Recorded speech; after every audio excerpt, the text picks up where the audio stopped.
శ్రీమాత్రే నమ. జయ గురు దత్తాత్రేయ నమ.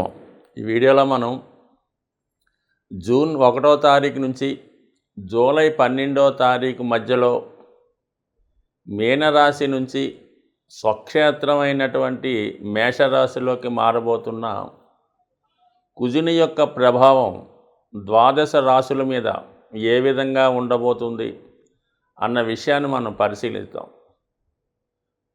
జాతకుని యొక్క జీవితంలో కుజుని యొక్క ప్రభావమే ఎక్కువగా ఉండడం జరుగుతుంటుంది. ఎక్కువగా అందరికీ తెలిసిన విషయమే, వివాహ సంబంధించిన విషయంలో కుజ దోషాన్ని పరిగణన తీసుకొని ముఖ్యంగా వివాహ పొంతన చూడడం జరుగుతూ ఉంటుంది. అంటే కుజుడు యవ్వనకారకుడు, అలాగే యుద్ధాలకి కారకుడు, భూమికి కారకుడు, పౌరుషానికి పంతానికి కూడా కారణమవుతుంటాడు. సో పూర్వకాలంలో ఈ యుద్ధాలన్నీ జరిగినప్పుడు కేవలం భూముల కోసం జరగడం కామన్గా జరుగుతుంటుంది. లేదంటే రెండవ కారణం ఏంటంటే స్త్రీల కొరకు యుద్ధాలు ఎక్కువ జరుగుతూ ఉన్నాయి. మరి ఈరోజు కూడా మరి ఎటువంటి యుద్ధాలు జరిగినా లేదా ప్రస్తుతం రహస్యంగా జరుగుతున్నటువంటి మారణ హోమాలు, ఈ హత్యలు, రోడ్డు ప్రమాదాలు, ఇటువంటి వాటికి కూడా కుజుడు కారణం అవుతుంటాడు. అంటే ఈ నవగ్రహ క్యాబినెట్లో కుజుడు సైన్యాధ్యక్షుడు అవుతున్నాడు. దాని కారణం వల్ల దేశ రక్షణకు సంబంధించినటువంటి అన్ని ఉద్యోగాల్లో కూడా జాతకుడు కానీ జాతకురాలు కానీ ప్రవేశించాలన్నా కుజుడు తప్పనిసరిగా బలవంతుడై ఉండాలి. ఇంకో విధంగా చెప్పాలంటే ఒక జాతకుడు కంపల్సరిగా ప్రభుత్వ ఉద్యోగం చేయాలంటే తప్పనిసరిగా కుజుడు బలవంతుడై ఉండాలి. సో ఈ కారణం వలన జాతకంలో జన్మజాతకంలోనూ గోచారీత్యా వచ్చినప్పుడు కుజుడు బలాన్ని బట్టి జాతకుడి యొక్క వివాహ జీవితం, ఉద్యోగ సంబంధించిన విషయాలు, ముఖ్యంగా ఆర్థిక సంబంధించిన విషయాల్లో కూడా కుజుడు ప్రధాన పాత్ర వహించడం జరుగుతూ ఉంటుంది. అంటే చాలా వరకు మరి ఈ భూములు రేట్లు పెరగడం, ఈ స్థలాల యొక్క లావాదేవీలు, అలాగే మరి ప్రస్తుతం వివాహాలు జరిగేటప్పుడు మరి కట్నాల రూపంలో ఈ భూములు ఇవ్వడం, ఇవన్నీ కూడా మరి ధనానికి సంబంధించినది, ఆస్తులకు సంబంధించింది, గృహానికి సంబంధించింది అంతా కూడా కుజుడు ఆధీనంలో ఉండడం జరుగుతూ ఉంటుంది. కుజుడు స్వక్షేత్రాలైనటువంటి మేష వృశ్చికాల్లోనూ ఉచ్చస్థితి కలిగినటువంటి మకర రాశిలోనూ చాలా బలవంతుడై ఉంటాడు. ఒక స్త్రీ జాతకంలో కుజుడు బలవంతుడై ఉంటే, అంటే స్వక్షేత్రంలో కానీ ఉచ్చులోని ఉంటే, ఆ అమ్మాయికి వివాహం అయిన తర్వాత భర్త ఏ స్థాయిలో ఉన్నా ఖచ్చితంగా ఉన్నత స్థాయికి వచ్చి అధిక ధనాన్ని సంపాదించి ధనవంతుడయ్యే అవకాశం ఉంటుంది. అదే ఒక స్త్రీ జాతకంలో కుజుడు బలహీనుడై పాపగ్రహాలతో కలిసి ఉంటే వివాహ జీవితం ఇబ్బంది పడుతుంది. పెళ్లి తర్వాత జాతకురాలి యొక్క భర్త కూడా మరి నష్టపోవడం, ఉద్యోగం పోగొట్టుకోవడం, ఎందుకు పనికి రాకుండా పోవడం, కొన్ని సందర్భాల్లో మరి బలహీనుడిగా మారడం కూడా జరుగుతూ ఉంటుంది. అందుకని ఏంటంటే మరి అబ్బాయిలు కానీ వివాహం చేసుకునేటప్పుడు అమ్మాయి జాతకంలో కుజుడు బలంగా ఉంటే ఖచ్చితంగా చేసుకుంటే వీళ్ళ యొక్క జీవితం 100% ఏ స్థానంలో అయినా ఏదో ఒక రంగంలో పైకి వచ్చే అవకాశం ఉంది. మరీ ముఖ్యంగా క్రీడారంగం అవ్వచ్చు, ఏదన్నా సైనిక వృత్తికి లేదంటే గవర్నమెంట్ సంబంధించింది కూడా అభివృద్ధి పడుతూ ఉంటుంది. అలాగే మరి పనిలో పనిగా అబ్బాయిల జాతకంలో కూడా శుక్రుడు బలంగా ఉంటే ఆ అబ్బాయికి వివాహం అయిన తర్వాత భార్యకి కలిసి రావడం, తద్వారా ఇతనికి జ్ఞానోదయం అంటే భాగ్యోదయం అవ్వడం జరుగుతుంటుంది. కొన్ని సందర్భాల్లో సంతానం కలిగిన తర్వాత, ముఖ్యంగా స్త్రీ సంతానం కలిగిన తర్వాత అభివృద్ధి కలుగుతూ ఉంటుంది. అలాగే ఇరువురు జాతకాల్లో కూడా కుజుడు బలంగా ఉంటే వివాహం అయిన తర్వాత వారి జీవితం కలిసి వస్తుంటుంది. అలాగే మరి ప్రథమ సంతానం కలిగిన తర్వాత వాళ్ళకి కలిసి రావడం కూడా జరుగుతుంటుంది. ఏదైనా జాతకంలో ఇంపార్టెంట్గా అంటే ముఖ్యంగా కుజుడు యవ్వనకారకుడు కాబట్టి బాల్యం వదిలేద్దాం, 12 సంవత్సరాల వరకు బాల్యం వదిలేస్తే అక్కడి నుంచి ఇంచుమించుగా ప్రస్తుతం 12వ సంవత్సరం నుంచి 36 సంవత్సరాల వరకు కుజుడు యొక్క ప్రభావం ఎక్కువగా ఉంటుంది. అందుకని ఈ టైంలోనే జాతకుడు పౌరుషాలకి పంతాలకి పోవడం, వివాహ జీవితంలో నిర్ణయాలు తీసుకొని ఇడిపోవడం, ఎక్కువగా ఈ మధ్య వయసులోనే జరుగుతూ ఉంటుంది. 28, 30, 32 ఆ వయసులోనే జరుగుతుంటుంది. కాబట్టి ఖచ్చితంగా కుజుడు జాతకులు అందరి మీద ఎక్కువ ప్రభావం కుజుడిదే ఉంటూ ఉంటుంది. కుజుడు అతి శీఘ్రంగా ప్రయాణించే ప్లానెట్ అవ్వడం వలన అది తొందరగానే దాని ఫలితాన్ని ఇవ్వడం జరుగుతూ ఉంటుంది. ఇమీడియట్గా ఇలా రాశి మారాడంటే ఫలితాన్ని స్టార్ట్ చేయడం జరుగుతూ ఉంటుంది. దశ వచ్చిందంటే ఫలితం స్టార్ట్ అవ్వడం జరుగుతుంటుంది. ఎక్కువ ఆలస్యం లేకుండా ఆ పని అయ్యేదాకా కూడా నిద్రపోకుండా జాతకుడు ఆ ప్రయత్నం చేస్తూ ఉంటాడు. కాబట్టి కుజుడు మరి ప్రస్తుతం స్వక్షేత్రంలోకి రావడం జరిగింది. కాబట్టి దాని వివరాలు మరి మిగతా వీడియోలో తెలుసుకునే ప్రయత్నం చేద్దాం. మీనరాశి వారికి కుజుడు ధన భాగ్యాధిపతిగా అత్యంత శుభగ్రహం అవుతుంటాడు.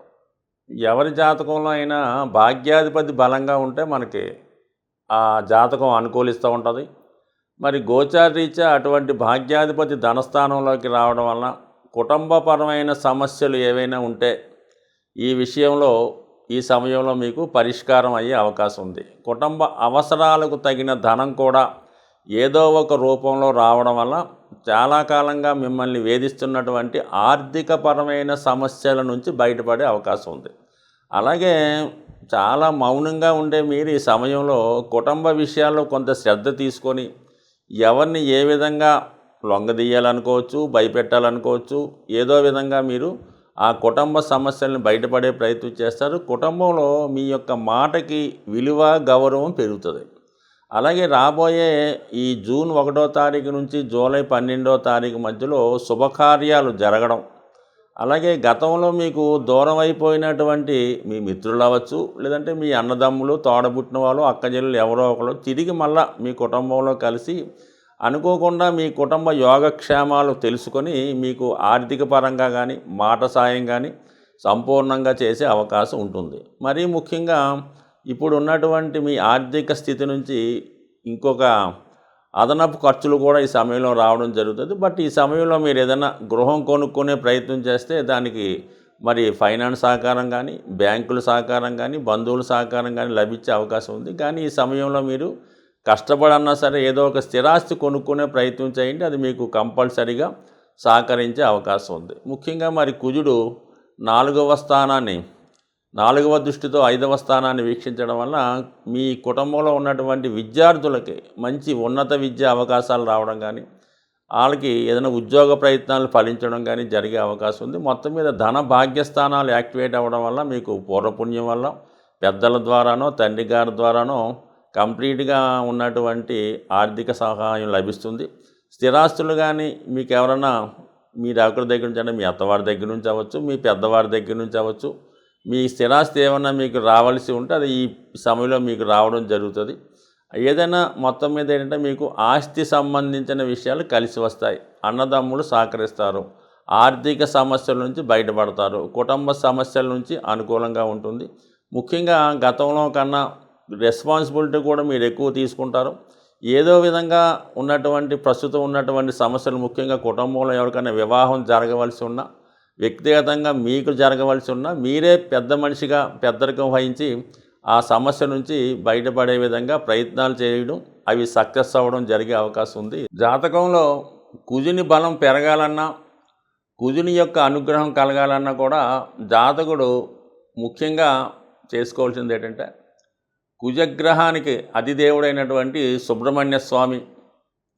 మరి సుబ్రహ్మణ్య స్వామి అంటే మనకి మంగళవారం రోజు సుబ్రహ్మణ్య స్వామికి విధి విధానంగా ఎక్కువగా అభిషేకం చేసుకోవడం వల్ల మనకి మంచి ఫలితం తొందరగా రావడం జరుగుతుంది. మరి సుబ్రహ్మణ్య స్వామి సర్పరూపంలో ఉండడం జరుగుతూ ఉంటుంది.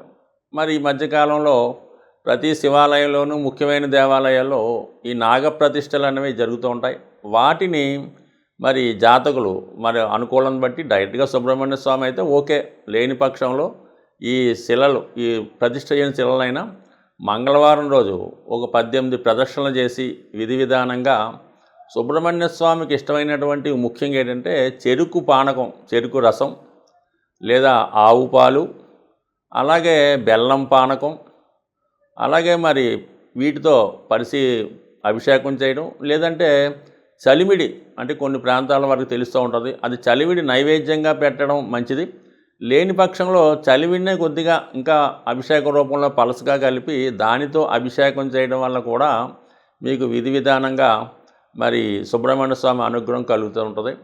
సో అలాగే జాతకంలో ఏదైనా ప్రమాదాలు ఉన్నాయి, ఎక్కువ ఇబ్బంది అంటే మరి కుజుడు కూడా ప్రమాదాలకు కారణం కాబట్టి యాక్సిడెంట్ లాంటివి వచ్చినప్పుడు కొన్ని లగ్నాల వారికి కొంతమందికి ఏంటంటే రక్తదానం చేయటం వల్ల, జాతకుడు రక్తదానం చేయటం వల్ల ఎంత గొప్ప కుజదోషమైనా ఎంత పెద్ద ప్రమాదం అయినా తప్పిపోయే అవకాశం ఉంది కాబట్టి అది అనుకూలిస్తూ ఉంటుంది.